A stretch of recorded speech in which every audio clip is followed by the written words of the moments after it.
Hello friends, example 91 में आपका स्वागत है दोस्तों।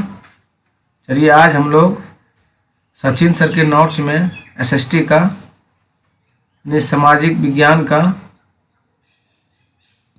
सिविक्स के बारे में पढ़ते हैं दोस्तों। सोशल एंड देखिए दोस्तों, राजनीतिक जीवन सोशल एंड पॉलिटिकल लाइफ है दोस्तों, सामाजिक एवं राजनीतिक जीवन दोस्तों। सचिन सर के नोट्स का है दोस्तों। आप लोग कृपया इस वीडियो को देखिए और रिवीजन कीजिए थोड़ी दोस्तों। उसके बाद इसका ऑब्जेक्टिव भी करवाया जाएगा दोस्तों। आप लोगों को अगर वीडियो पसंद आता है दोस्तों तो आप लोग अपने दोस्तों के पास शेयर कीजिए और चैनल को सब्सक्राइब करवाइए दोस्तों, जिससे हमें मोटिवेशन प्राप्त हुए और हम आपको सचिन सर के नोट्स का पूरा वीडियो उपलब्ध करवाने में सक्षम होंगे दोस्तों। चलिए दोस्तों, हम वीडियो को स्टार्ट करते हैं दोस्तों। और टेलीग्राम से जुड़ना नहीं भूलिए दोस्तों। एग्जाम्पल 91 टेलीग्राम में सर्च कीजिए और उससे जुड़ जाइए दोस्तों। उसमें अच्छे लेवल का क्वेश्चन प्रैक्टिस करवाया जाता है दोस्तों। आप लोग उसको भी प्रैक्टिस कीजिए और अच्छे से दीजिए उसमें टेस्ट दोस्तों। ऑप्शन वाइज टेस्ट रहता है, आप लोग दीजिए। चलिए हम वीडियो को स्टार्ट करते हैं। मेरा वीडियो अगर आप सबको पसंद आता है दोस्तों तो चैनल को सब्सक्राइब कीजिए, नहीं तो स्किप कीजिए।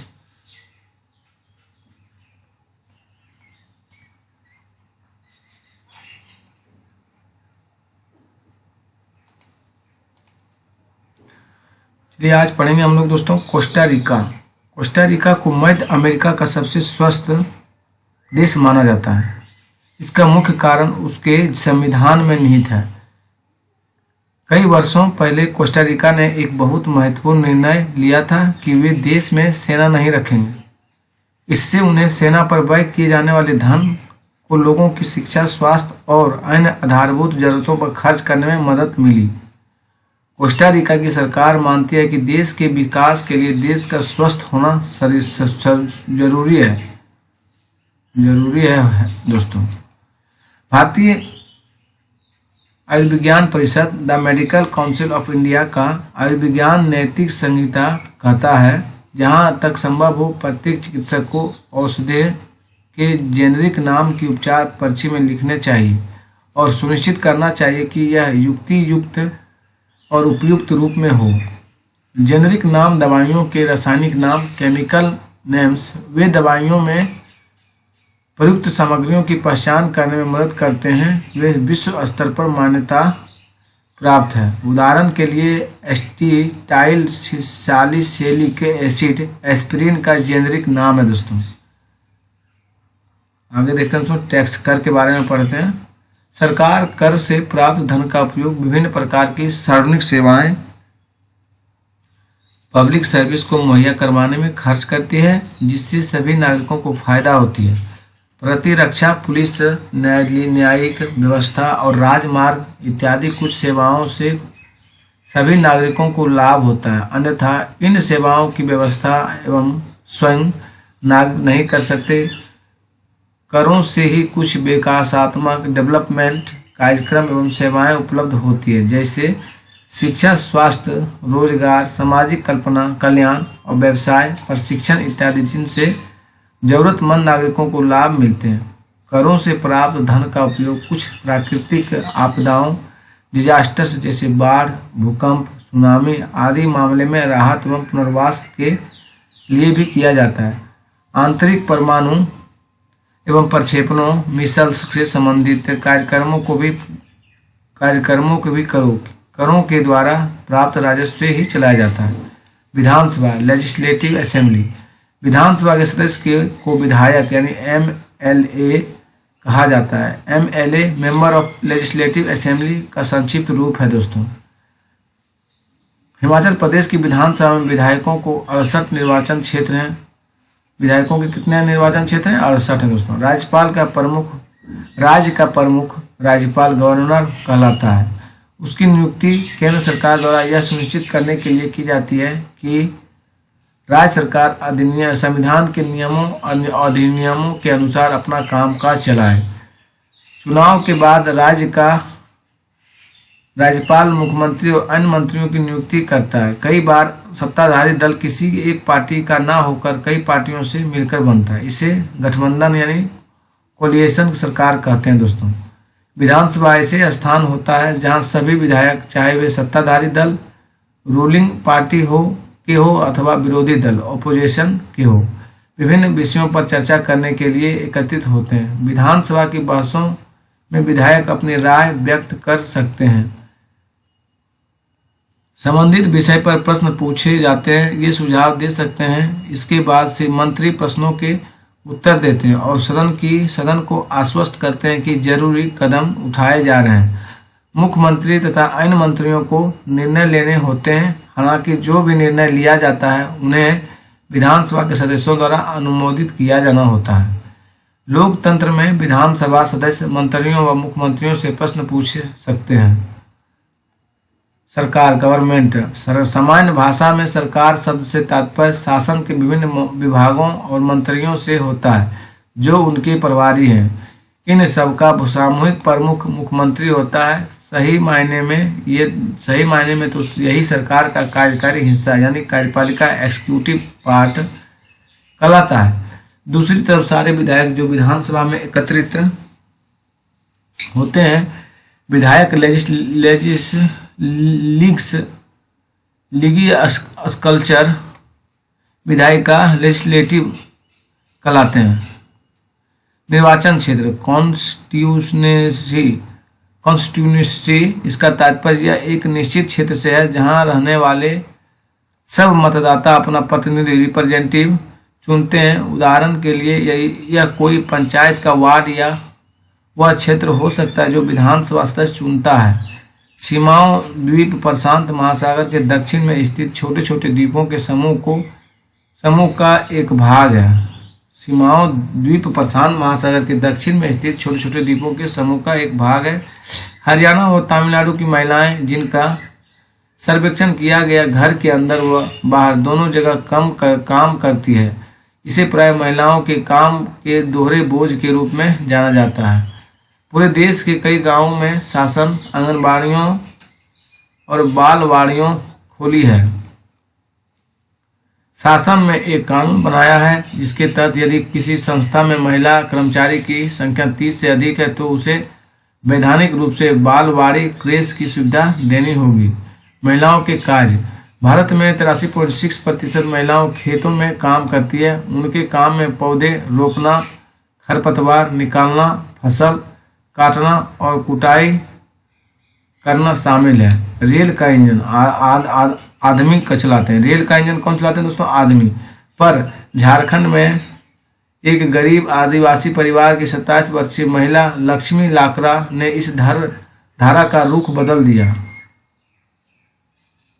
उत्तरी रेलवे की वह पहली महिला इंजन चालक है।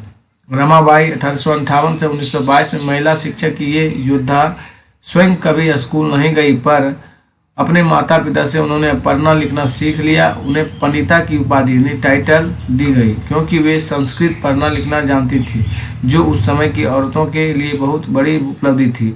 औरतों को तब यह ज्ञान अर्जित करने की अनुमति नहीं थी। उन्होंने 1898 में पुणे के पास खेड़ गांव में एक मिशन स्थापित किया जहां विधवा स्त्रियों और गरीब औरतों को पढ़ने लिखने तथा स्वतंत्र होने की शिक्षा दी जाती थी। उन्हें लकड़ी से चीज़ें बनाने, छापा खाना चलाने जैसी कुशलताएं भी सिखाई जाती थी, जो वर्तमान में भी लकड़ियों को कम ही सिखाया जाता है। रास सुंदरी देवी 1800 से 1890 200 वर्ष पूर्व पश्चिमी बंगाल में पैदा हुई थी। 200 वर्ष पूर्व पश्चिमी बंगाल में पैदा हुई थी। 60 वर्ष की अवस्था में उन्होंने बांग्ला भाषा में अपनी आत्मकथा लिखी। उनकी पुस्तक अमार जीवन किसी भारतीय महिला द्वारा लिखित पहली आत्मकथा ऑटोबायोग्राफी है। रास सुंदरी देवी एक धनवान जमींदार परिवार की गृहिणी थी। उस समय लोगों का विश्वास था कि यदि लड़की लिखती पढ़ती है तो वह पति के लिए दुर्भाग्य लाती है और विधवा हो जाती। इसके बावजूद उन्होंने अपनी शादी के बहुत समय बाद स्वयं ही छुप कर लिखना पढ़ना सीखा। रुकैया सखावत हुसैन और लेडी लैंड का उनका सपना। रुकैया सखावत हुसैन और लेडी लैंड का उनका सपना दोस्तों। रुकैया सखावत हुसैन अंग्रेजी भाषा के कौशल का अभ्यास करने के लिए उन्होंने एक उल्लेखनीय कहानी लिखी जिसका शीर्षक था सुल्तान का स्वप्न कहानी। सुल्तान का स्वप्न कहानी में सुल्तान नामक एक स्त्री की कल्पना की गई थी जो लेडी लैंड नाम की एक जगह पहुंचती थी। लेडी लैंड ऐसा स्थान था जहां पर स्त्रियों को पढ़ने, काम करने और आविष्कार करने की स्वतंत्रता थी। रुकैया सखावत हुसैन उस समय स्त्रियों के हवाई जहाज और कारें चलाने का स्वप्न देख रही थी जब लड़कियों को स्कूल तक जाने की अनुमति नहीं थी। सन 2006 में एक कानून बना जिससे घर के अंदर शारीरिक और मानसिक हिंसा को भोग रही औरतों को कानूनी सुरक्षा दी जा सके। महिला आंदोलन न्याय के अन्य मुद्दों व औरतों के साथ बंधुत्व व्यक्तित्व करना, सॉल्विंग सॉलिडेरिटी भी महिला आंदोलन का हिस्सा है। हर साल 14 अगस्त को बाघा में भारत पाकिस्तान की सीमा पर हजारों लोग इकट्ठा होते हैं और एक सांस्कृतिक कार्यक्रम आयोजित करते हैं। 8 मार्च अंतर्राष्ट्रीय महिला दिवस को दुनिया भर की औरतों अपने संघर्षों को ताज़ा करने और जश्न मनाने के लिए इकट्ठा होती है। महिलाओं द्वारा मताधिकार के लिए किए गए संघर्षों ने प्रथम विश्व युद्ध के दौरान और मजबूती पकड़ी। इस आंदोलन को महिला मताधिकार आंदोलन कहते हैं और अंग्रेजों में इसे सरफेज मूवमेंट कहते हैं। सरफेज का मतलब होता है वोट देने का अधिकार। अमेरिका में औरतों को वोट देने का अधिकार 1920 में मिला है, जबकि इंग्लैंड की औरतों को यह अधिकार कुछ सालों बाद 1928 में मिला है। दोस्तों, मीडिया अंग्रेजी के मीडियम शब्द का बहुवचन है और इसका तात्पर्य उन विभिन्न तरीकों से है जिनके द्वारा हम समाज में विचारों का आदान प्रदान करते हैं। मीडियम का अर्थ है माध्यम, क्योंकि मीडिया का संदर्भ संचार माध्यमों से है, इसलिए हर चीज़ जैसे फोन पर बात करने से लेकर टीवी पर शाम के समाचार सुनने तक को मीडिया कहा जा सकता है। 1940 के दशक में इलेक्ट्रॉनिक टाइपराइटर के आ जाने से पत्रकारिता की दुनिया में एक बड़ा बदलाव आया। यंत्र टेलीविज़न का प्रारंभिक रूप था। यंत्र इसका आविष्कारक जॉन एल बेड ने किया। इस यंत्र के द्वारा उन्होंने रॉयल इंस्टीट्यूट के समक्ष अपने आविष्कार का प्रदर्शन किया था। दोस्तों, यदि लोग चाहें तो इन समाचारों के आधार पर कार्रवाई भी कर सकते हैं। ऐसा वे संबंधित मंत्रों को पत्र लिखकर सार्वजनिक विरोध, पब्लिक प्रोटेस्ट आयोजित करके, हस्ताक्षर अभियान आदि चलाकर सरकार से पुनः उसके कार्यक्रम पर विचार करने का आग्रह करके कर सकते हैं। संचार माध्यम स्वतंत्र नहीं है। इसके मुख्यतः 2 कारण हैं। पहला कारण है सरकार का उन पर नियंत्रण। जब सरकार समाचार के किसी अंश या फिल्म के किसी दृश्य या गीत की किसी अभिव्यक्ति को जन समुदाय तक पहुंचने से प्रतिबंधित करती है तो इसे सेंसरशिप कहा जाता है। भारत के इतिहास में ऐसे समय भी आए हैं जब सरकार ने संचार माध्यमों के ऊपर सेंसर लगाया। इसमें सबसे बुरा समय 1975 से 77 तक आपातकाल इमरजेंसी कहा था। समाचार पत्र संतुलित विवरण देने में असफल रहे। इसके कारण बहुत जटिल है। संचार माध्यमों के विषय में शोध करने वाले लोगों का कहना है कि ऐसा इसलिए है क्योंकि संचार माध्यमों पर व्यापारिक प्रतिष्ठानों का नियंत्रण है। यदि कभी सरकार चाहे तो संचार माध्यम को किसी घटना की खबर छापने से रोक सकती है। इसे सेंसरशिप कहा जाता है। दोस्तों, सरकार व निजी संस्थाएं ऐसे विज्ञापन भी बनाती है जिनसे समाज में किसी बड़े संदेश का प्रसारण हो सके। ये सामाजिक विज्ञापन सोशल एडवर्टाइजिंग कहलाते हैं। व्यापारिक ट्रेडर लोग जो वस्तु के उत्पादक और वस्तु के उपभोक्ता के बीच में होते हैं उन्हें व्यापारी कहा जाता है। पहले थोक व्यापारी होलसेलर बड़ी मात्रा या संख्या में सामान खरीद लेते थे। जैसे सब्जियों का थोक व्यापारी कुछ किलो सब्जी नहीं खरीदता था बल्कि वह बड़ी मात्रा में 25 से 100 किलो तक सब्जियां खरीद लेता है। इन्हें वह दूसरे व्यापारियों को बेचता था। खरीदने वाले और बेचने वाले दोनों व्यापारी होते हैं। व्यापारियों की लंबी श्रृंखला का वह अंतिम व्यापारी है जो अंततः वस्तुओं उपभोक्ताओं को बेचता है। खुदरा या फुटकर व्यापारी रिटेलर कहलाते हैं। यह वही दुकानदार होता है। खुदरा या फुटकर व्यापारी रिटेलर कहलाते हैं। यह वही दुकानदार होता है जो आपको पड़ोस की दुकानें, साप्ताहिक बाजार या फिर शॉपिंग कॉम्प्लेक्स में सामान बेचता मिलता है। कर्नूल आंध्र प्रदेश में दोस्तों। तमिलनाडु में सप्ताह 2 बार लगने वाला इरोड का कपड़ा बाजार संसार के विशाल बाजारों में से एक है दोस्तों। बुनकर माने वेबर, बुनकर को व्यापारियों के ऑर्डर के अनुसार कपड़ा बनाकर लाते हैं। ये व्यापारी देश व विदेश के वस्त्र निर्माताओं और निर्यातकों एक्सपोर्टर्स को अनेक ऑर्डर के अनुसार कपड़ा उपलब्ध कराते हैं। ये सूत खरीदते हैं और बुनकरों को निर्देश देते हैं कि किस प्रकार का कपड़ा तैयार किया जाना है। कपड़ा बुनने वाले बुनकर आसपास के गांव में रहते हैं। वे इन व्यापारियों से सूत ले आते हैं। बुनाई करने के करघे रखने के लिए उन्होंने अपने घरों के पास ही व्यवस्था कर रखी है। बुनकर अपने परिवार के साथ करघों पर कई घंटों तक काम करते हैं। बुनकर की बुनाई की अधिकतर ऐसी इकाइयों में से 2 से लेकर 8 करघे तक होते हैं जिन पर सूत से कपड़ा बुनकर तैयार किया जाता है। तरह तरह की साड़ियाँ, तौलिए, शर्टिंग, औरतों की पोशाकों के कपड़े और चादरें इन करघों पर बनाई जाती है।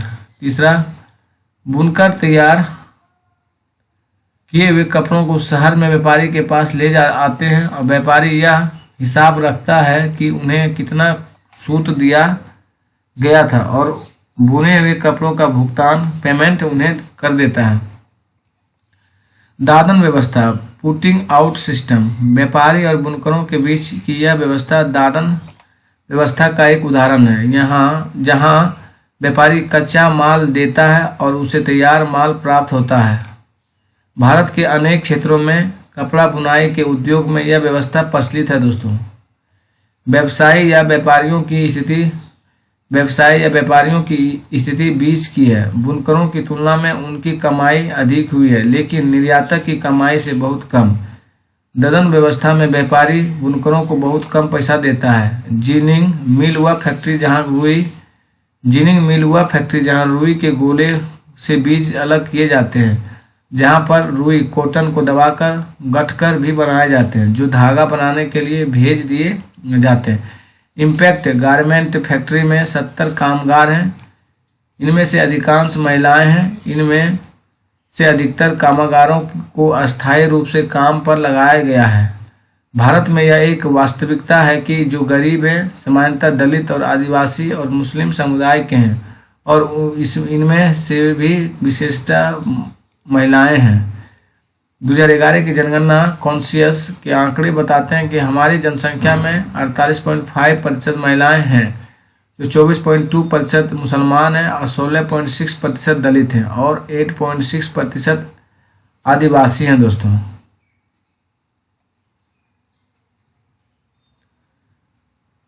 तावा मत्स्य संघ, मध्य प्रदेश का तावा मत्स्य संघ एक उदाहरण है जहां लोग अपने अधिकारों के लिए साथ खड़े हुए हैं। तावा मत्स्य संघ मछुआरों की सहकारी समितियां का एक संघ है और सतपुड़ा के जंगलों में विस्थापित डिस्प्लेस्ड लोगों के अधिकारों के लिए लड़ रहा है। छिंदवाड़ा जिले की महादेव पहाड़ियां से निकलने वाली तवा नदी होशंगाबाद में नर्मदा से मिलने के लिए बैतूल होती हुई आती है। तवा पर एक बांध का निर्माण 1958 में आरंभ हुआ और 1978 में पूरा हुआ। जंगल के बड़े हिस्सों के साथ ही बहुत सी कृषि भूमि भी बांध में डूब गई है। जंगल के बड़े हिस्सों के साथ ही बहुत सी कृषि भूमि भी बांध में डूब गई, जिससे जंगल के निवासी अपना सब कुछ खो बैठे। इनमें से कुछ विस्थापितों ने बांध के आसपास रहकर थोड़ी बहुत खेती के अलावा मछली पकड़ने का व्यवसाय आरंभ किया। यह सब करके भी वे बहुत थोड़ा सा कमा पाते थे। 1994 में सरकार ने तवा बांध के क्षेत्र में मछली पकड़ने का काम निजी ठेकेदारों को सौंप दिया। इन ठेकेदारों ने स्थानीय लोगों को काम से अलग कर दिया और बाहरी क्षेत्र से सस्ते श्रमिकों को ले आए। ठेकेदारों ने गुड़े बुलाकर गांव वाले को धमकियां देने भी आरंभ कर दिए, क्योंकि लोग वहां से हटने को तैयार नहीं थे। गांव वाले ने एकजुट होकर तय किया कि अपने अधिकारों की रक्षा के लिए लड़ने और संगठन बनाकर सामने खड़े होने का वक्त आ गया है। इस तरह तवा मत्स्य संघ नाम के संगठन को बनाया गया। नवगठित तवा मत्स्य संघ TMS ने सरकार से मांग की कि लोगों के जीवन निर्वाह के लिए बांध में मछलियां पकड़ने के काम को जारी रखने की अनुमति दी जाए। यह मांग करते हुए चक्का जाम शुरू किया गया। उनके प्रतिरोध को देखकर सरकार ने पूरे मामलों की समीक्षा के लिए एक समिति गठित की। समिति ने गांव वाले के जीवन यापन के लिए उनको मछली पकड़ने का अधिकार देने का अनुशंसा की। 1996 में मध्य प्रदेश सरकार ने तय किया कि तवा बांध के जलाशय से मछली पकड़ने का अधिकार यहाँ के विस्थापितों को ही दिया जाएगा। 2 महीने बाद सरकार ने तवा मत्स्य संघ को बांध में मछली पकड़ने के लिए 5 वर्ष का पट्टा लीज देना स्वीकार कर लिया और इस तरह 2 जनवरी 1997 को तवा क्षेत्र के 33 गांवों के लोगों के लिए नया साल सही अर्थों में आरंभ हुआ। बांध के बाद डैम के बारे में पढ़ते हैं दोस्तों। नदी पर बांध ऐसी जगह पर बनाया जाता है जहां बहुत मात्रा में पानी इकट्ठा किया जा सके।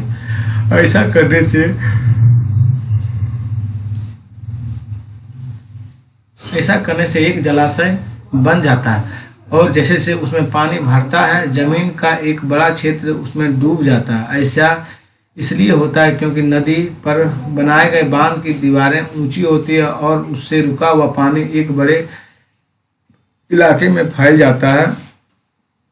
उत्तराखंड में टिहरी बांध के बनने से कई इलाके डूब गए। इस बांध के कारण पुराना टिहरी शहर और 100 गांव जिनमें से कुछ पूरी तरह और कुछ आंशिक रूप में पानी के नीचे समा गए। लगभग 1 लाख लोग विस्थापित हो गए। कर्नाटक के कृष्णा राज सागर बांध में भरा हुआ पानी कई जिलों में सिंचाई के काम आता है। इस पानी में बेंगलुरु शहर की जरूरतों भी पूरी होती है। तमिलनाडु के मेटूर बांध में भरे हुए इसी नदी के पानी से राज्य के डेल्टा क्षेत्र में सिंचाई होती है। इन दोनों राज्यों के बीच कावेरी नदी के पानी को लेकर विवाद चल रहा है। पिछले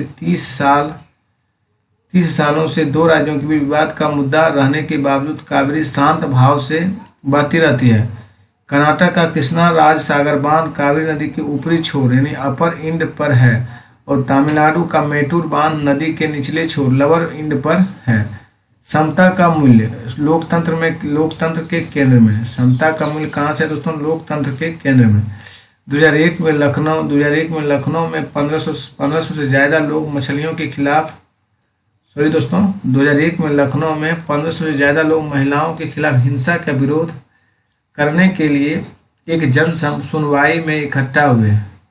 इसमें प्रतिष्ठित महिलाओं की एक जूरी बनाई गई और उन्होंने न्यायाधीशों की भूमिका निभाते हुए महिलाओं के खिलाफ हिंसा के 15 से ज्यादा प्रकरणों की सुनवाई की। लोगों को इस क्यूरी ने इस सच्चाई को उभारने में मदद की कि उनकी कानून व्यवस्था में हिंसा के खिलाफ न्याय की मांग करने वाले महिलाओं को कितना कम सहयोग मिल पाता है। लद्दाख के बारे में पढ़ते हैं। लद्दाख जम्मू कश्मीर के पूर्वी हिस्से में पहाड़ी में बसा एक रेगिस्तान इलाका है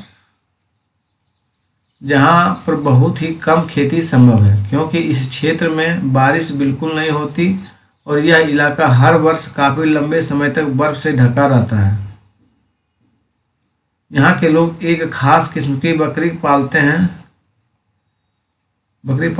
जिससे पश्मीना ऊन मिलता है। यह ऊन कीमती है इसलिए पश्मीना शॉल बड़ी महंगी होती है। लद्दाख के रास्ते ही बौद्ध धर्म तिब्बत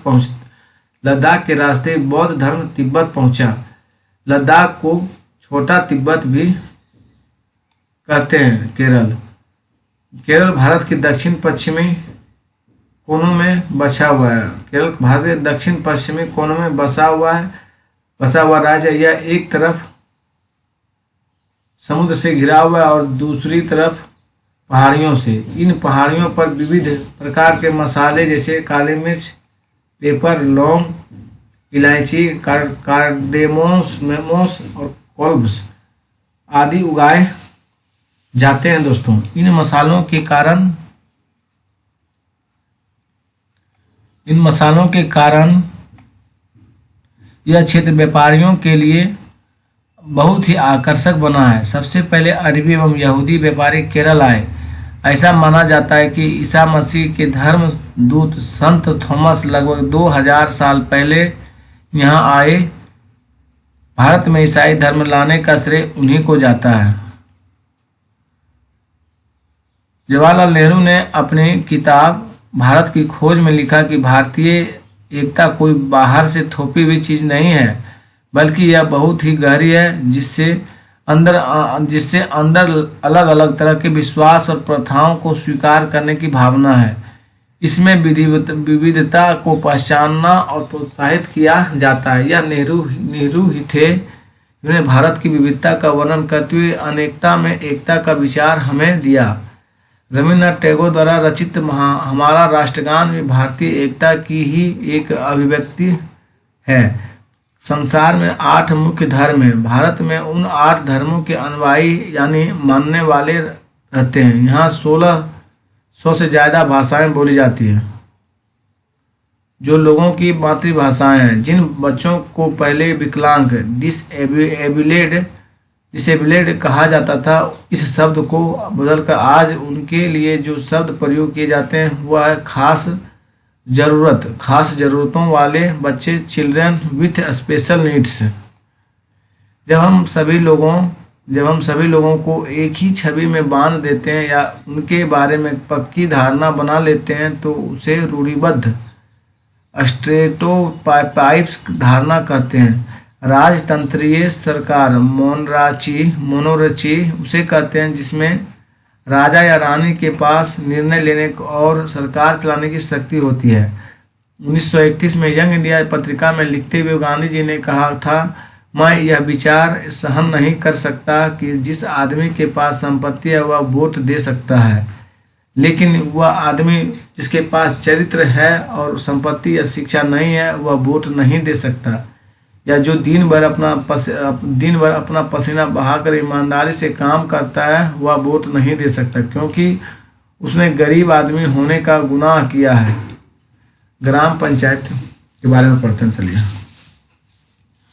ग्राम पंचायत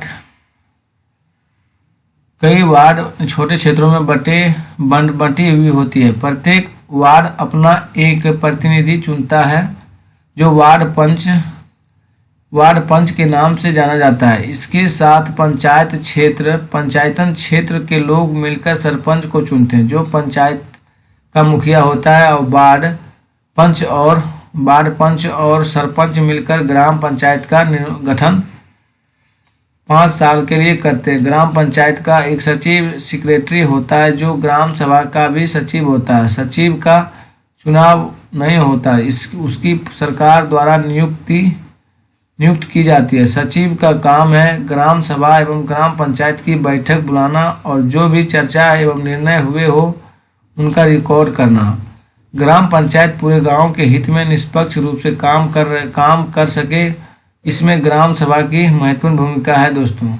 ग्राम सभा की बैठक में ग्राम पंचायत अपनी योजनाएं लोगों के सामने रखती है और ग्राम सभा पंचायत को मनमाने ढंग से काम करने से रोक सकती है और साथ ही पैसों का दुरुपयोग एवं कोई गलत काम ना हो इसकी निगरानी भी करती है।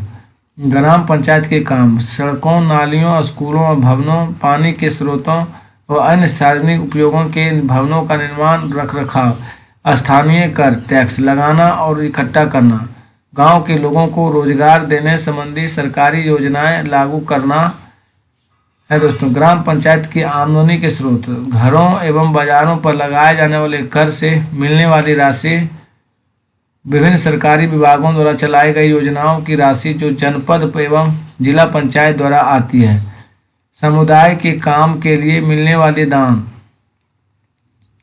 ग्रामीण क्षेत्रों में ग्राम पंचायत लोकतांत्रिक सरकार डेमोक्रेटिक गवर्नमेंट का पहला स्तर है। ग्राम पंचायत ग्राम सभा के प्रति जवाबदेह होती है, क्योंकि ग्राम सभा के लोग ही उसको चुनते हैं। पंचायती राज व्यवस्था में लोगों की भागीदारी 2 और स्तरों पर होती है। ग्राम पंचायत के बाद दूसरा स्तर विकास खंड का होता है। इसे जनपद पंचायत या पंचायत समिति कहते हैं।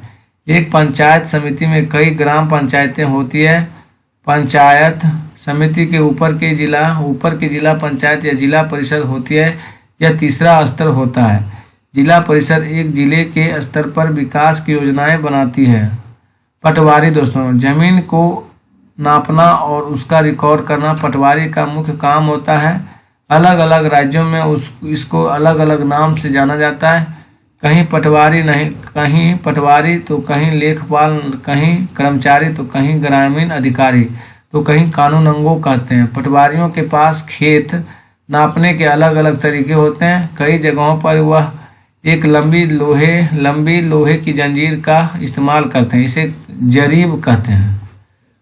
नगर निगम का काम यह सुनिश्चित करना होता है कि शहर में बीमारियां ना फैले। यह स्कूल स्थापित करता है और उन्हें चलाता है। शहर में दवाखाने और अस्पताल चलाता है। 1994 में सूरत शहर में भयंकर प्लेग फैला था। सूरत भारत के सबसे गंदे शहरों में एक था। प्लेग हवा के जरिए फैलता है। प्लेग दोस्तों हवा के जरिए फैलता है। जिन लोगों को प्लेग हो जाए उन्हें दूसरों से अलग रखना पड़ता है। सूरत में उस साल बहुत से लोगों ने अपनी जान गंवाई। प्लेग के डर से यह अनिवार्य कर दिया कि नगर निगम मुस्तैदी से काम करे। सारे शहर की अच्छी तरह से साफ सफाई हुई। अब सूरत का चंडीगढ़ के बाद भारत के सबसे साफ शहरों में दूसरा स्थान है। तमिलनाडु में समुद्र तट के पास एक गांव है कलपट्टू। गांव छोटी छोटी पहाड़ियों से घिरा हुआ है। सिंचित जमीन पर मुख्यतः धान की खेती होती है। सिंचित जमीन पर क्या होती है दोस्तों? मुख्यतः धान की खेती होती है। ज्यादातर परिवार खेती के द्वारा अपनी आजीविका कमाते हैं।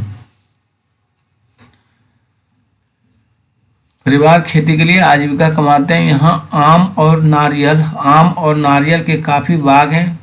कपास, गन्ना और केला भी उगाया जाता है। खेतिहर मजदूर ऐसे सभी परिवार अपनी कमाई के लिए दूसरों के खेतों पर निर्भर रहते हैं।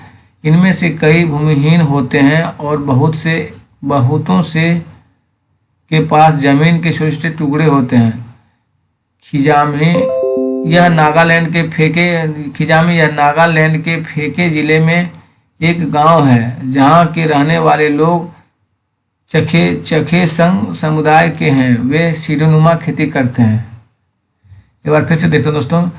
चिजामी यह नागालैंड के फेक जिले में एक गांव है, जहां यहाँ के रहने वाले लोग चखेसंग समुदाय के हैं। वे सीढ़ीनुमा खेती करते हैं। कैटामैरान मछुआरे की एक खास तरह की छोटी नाव होती है। कैटामैरान मछुआरे की एक खास तरह की छोटी नाव होती है। नेपाल में लोकतंत्र डेमोक्रेसी इन नेपाल एक राजतंत्र मोनोक्रेसी था। वहाँ राजा का शासन था। 1990 में बना नेपाल का पिछला संविधान इस सिद्धांत पर आधारित था कि शासन की सर्वोच्च सत्ता राजा के पास रहेगी। नेपाल के लोग कई दशक से लोकतंत्र की स्थापना के लिए जन आंदोलन करते चले आ रहे हैं। इसी संघर्ष के फलस्वरूप 2006 में आखिरकार उन्हें राजा की सत्ता को खत्म करने में कामयाबी मिल गई। नेपाल के लोग लोकतंत्र के रास्ते पर चलना चाहते थे और इसके लिए उन्हें एक नया संविधान चाहिए था। वे पिछले संविधान को इसलिए नहीं अपनाना चाहते थे क्योंकि उसमें वे आदर्श नहीं थे जो वे नेपाल के लिए चाहते थे और जिनके लिए वे लड़ते रहे थे। अप्रैल 2006 में राजा को तृतीय सांसद बहाल करके राजनीतिक दलों को सरकार बनाने का मौका देना पड़ा। 2008 में राजतंत्र को खत्म करने के बाद नेपाल लोकतंत्र बन गया। नेपाल के लोगों ने 2015 में अपने देश के लिए एक नया संविधान अपनाया।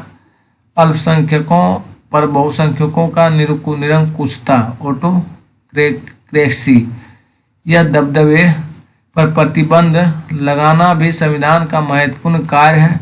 यह दबदबा एक समुदाय द्वारा दूसरे समुदाय के ऊपर भी हो सकता है, जिसे अंतर सामुदायिक यानी इंटर कम्युनिटी वर्चस्व कहते हैं, या फिर एक समुदाय के भीतर कुछ लोगों दूसरे को दबा सकते हैं, जिसे अंतर सामुदायिक इंट्रा कम्युनिटी वर्चस्व कहते हैं। भारत का संविधान the constitution of India. Bharat में संविधान का गठन कैसे किया जाए, यह काम किसी एक आदमी के बस का नहीं था। इसमें लगभग 300 लोगों ने योगदान दिया, जो 1946 में गठित की गई संविधान सभा के सदस्य थे। भावी संविधान के निर्माण वे फिर लिए अगले 3 साल तक संविधान सभा के बैठक होती रही। बाबा साहेब डॉक्टर भीमराव अंबेडकर को भारतीय संविधान का जनक, फादर ऑफ द कॉन्स्टिट्यूशन कहा जाता है। डॉक्टर भीमराव अंबेडकर का विश्वास था कि संविधान सभा में उनकी हिस्सेदारी से अनुसूचित जातियों को संविधान के प्रारूप में कुछ सुरक्षात्मक व्यवस्था मिली है। अनुच्छेद 17 आर्टिकल 17 संविधान के अनुच्छेद 17 के अनुसार अस्पृश्यता या छुआछूत अनटचबिलिटी का उन्मूलन किया जा चुका है। इसका मतलब यह है कि अब कोई भी व्यक्ति दलितों को पढ़ने, मंदिरों में जाने और सार्वजनिक सुविधाओं का इस्तेमाल करने से नहीं रोक सकता। इसका मतलब यह भी है कि छुआछूत गलत है और लोकतांत्रिक सरकार इस तरह के आचरण को बर्दाश्त नहीं करेगी। लिहाजा अब अस्पृश्यता एक दंडनीय अपराध है। अनुच्छेद 15 आर्टिकल 15 देखिए दोस्तों, अनुच्छेद 15 में कहा गया कि भारत की किसी भी नागरिक के साथ धर्म, नस्ल और जाति, लिंग या जन्म स्थान के आधार भेदभाव नहीं किया जाएगा।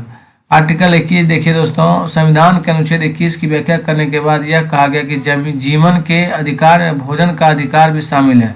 इसलिए अदालत ने राज्य को आदेश दिया कि वह दोपहर के भोजन की योजना, मिड डे मील सहित सभी लोगों को भोजन मुहैया कराने के लिए आवश्यक कदम उठाए। अनुच्छेद 21 द्वारा दिए गए जीवन के अधिकार का दायरा बहुत व्यापक है। जीवन का मतलब केवल जैविक अस्तित्व, बायोलॉजिकल एक्सटेंशंस बनाए रखने से कहीं ज़्यादा होता है। इसका मतलब केवल यह नहीं कि कानून के द्वारा तय की गई प्रक्रिया जैसे मृत्युदंड देने और उसे लागू करने के अलावा और किसी तरीके से किसी की जान नहीं ली जा सकती। जीवन के अधिकार का यह एक आयाम है। इसे अधिकार का इतना ही महत्वपूर्ण पहलू आजीविका का अधिकार, राइट टू लाइवलीहुड भी है, क्योंकि कोई भी व्यक्ति जीने के साधनों यानी आजीविका के बिना जीवित नहीं रह सकता। भारतीय संविधान के अनुच्छेद 21 के अंतर्गत पानी के अधिकार को जीवन के अधिकार का हिस्सा माना गया है। उच्च न्यायालयों और सर्वोच्च न्यायालयों ने कई मुकदमे में यह कहा है कि सुरक्षित पेयजल का अधिकार भी मौलिक अधिकार, फंडामेंटल राइट्स में से एक है। 2007 में आंध्र प्रदेश उच्च न्यायालय में पानी में गंदगी के सवाल पर महबूब नगर जिले के एक किसान द्वारा लिखे गए पत्र के आधार पर चली सुनवाई में इस बात पर फिर दोहराया। सुभाष कुमार बनाम बिहार राज्य 1991 के मुकदमे में सर्वोच्च न्यायालय ने कहा कि जीवन का अधिकार संविधान के अनुच्छेद 21 के तहत एक मौलिक अधिकार है और इसमें प्रदूषण मुक्त हवा और पानी का अधिकार भी शामिल है। यह सरकार की जिम्मेदारी है कि वह प्रदूषण पर अंकुश लगाने, नदियों को साफ कर रखने और जो दोषी हैं उन पर भारी जुर्माना लगाने के लिए कानून और प्रक्रियाएं तय करे। गाड़ियों के उत्सर्जन, धुआं पर्यावरण प्रदूषण का एक बड़ा स्रोत है। 1998 के बाद सर्वोच्च न्यायालय ने अपने कई फैसले में यह आदेश दिया कि दिल्ली में डीजल से चलने वाली सभी सार्वजनिक वाहन कंप्रेस्ड नेचुरल गैस सीएनजी ईंधन का इस्तेमाल करें। इन प्रयासों से दिल्ली जैसे शहरों के वायु प्रदूषण में काफ़ी गिरावट आई है, लेकिन centre for science and environment नई दिल्ली की एक ताज़ा रिपोर्ट में कहा गया है कि हवा में विषैले पदार्थों का स्तर काफ़ी ऊंचा है। ये विषैले पदार्थ पेट्रोल की बजाय डीजल से चलने वाली बसों, कारों के कारण पैदा हो रहे हैं। अनुच्छेद 22 दोस्तों, आर्टिकल 22 संविधान के अनुच्छेद 22 के अनुसार प्रत्येक व्यक्ति को एक वकील के जरिए अपना बचाव करने का मौलिक अधिकार प्राप्त है दोस्तों। संविधान के अनुच्छेद 22 और फौजदारी कानून में प्रत्येक गिरफ्तार व्यक्ति को निम्नलिखित मौलिक अधिकार दिए गए हैं। गिरफ्तार के समय उसे यह जानने का अधिकार है कि गिरफ्तारी किस कारण से की जा रही है। गिरफ्तारी के 24 घंटे के भीतर मजिस्ट्रेट के सामने पेश होने का अधिकार। गिरफ्तारी के दौरान या हिरासत में किसी भी तरह के दुर्व्यवहार या यातना से बचने का अधिकार। पुलिस हिरासत में दिए गए इकबालिया बयान को आरोपी के खिलाफ सबूत के तौर पर इस्तेमाल नहीं किया जा सकता है। 15 साल से कम उम्र के बालक और किसी भी महिला को केवल सवाल पूछने के लिए थाने में नहीं बुलाया जा सकता। सर्वोच्च न्यायालय ने किसी भी व्यक्ति की गिरफ्तारी, हिरासत और पूछताछ के बारे में पुलिस एवं अन्य संस्थाओं के लिए कुछ खास शर्त और प्रतिक्रियाएं तय की हुई है। इन नियमों को DK बसु दिशा निर्देश कहा जाता है। इनमें से कुछ दिशा निर्देश इस प्रकार हैं। गिरफ्तार या जांच करने वाली पुलिस अधिकारी की पोशाक पर उसकी पहचान, नाम, पट्टी तथा पद स्पष्ट व सटीक रूप से अंकित होना चाहिए। गिरफ्तार के समय अरेस्ट मेमो के रूप में गिरफ्तारी संबंधी पूरी जानकारी का कागज तैयार किया जाए। उसमें गिरफ्तार के समय व तारीख का उल्लेख होना चाहिए। उसके सत्यापन के लिए कम से कम एक गवाह होना चाहिए। वह गिरफ्तार सदस्य के परिवार का व्यक्ति भी हो सकता है। अरेस्टेड मेमो पर गिरफ्तार होने वाले व्यक्ति के दस्तखत होने चाहिए। गिरफ्तार किए गए, हिरासत में रखे गए या जिससे पूछताछ की जा रही है ऐसे व्यक्ति को अपने किसी संबंधी या दोस्त या शुभचिंतक को जिम्मेदारी देने का अधिकार होता है। जब गिरफ्तार व्यक्ति का दोस्त या संबंधी उस जिले से बाहर रहता हो तो गिरफ्तारी के 8 से 12 घंटे के भीतर उसे गिरफ्तार के समय, स्थान पर, हिरासत की जगह के बारे में जानकारी भेज दी जानी चाहिए। अनुच्छेद 39 के आर्टिकल 39 से संविधान के अनुच्छेद 39 के में ऐसे नागरिकों को सिविल नागरिकों को वकील मुहैया कराने की जिम्मेदारी राज्य के ऊपर सौंपी गई है जो गरीबी या किसी और वजह से वकील नहीं रख सकते। थैंक यू दोस्तों। आज का वीडियो यहीं स्टॉप करते हैं दोस्तों। आप लोग पॉलिटिकल का वीडियो है दोस्तों, सिविक्स का है, आप लोग वीडियो को देखिएगा। वीडियो पसंद आवे दोस्तों, अच्छा लगे दोस्तों, सुरेंद्र सर का नोट्स का वीडियो बनाया जाए तो कमेंट कीजिए और शेयर कीजिए वीडियो को और चैनल को सब्सक्राइब कीजिए दोस्तों। धन्यवाद दोस्तों। इसका आगे का पार्ट आगे बताया जाएगा दोस्तों। धन्यवाद दोस्तों। एक पार्ट और आएगा थ्योरी का दोस्तों, उसके बाद थ्योरी का पार्ट सोशल साइंस का, SST का, सुरेंद्र सर का नोट्स का समाप्त हो गया दोस्तों। आप लोग प्ले लिस्ट में जाके वीडियो को पार्ट बाय पार्ट देखिए दोस्तों।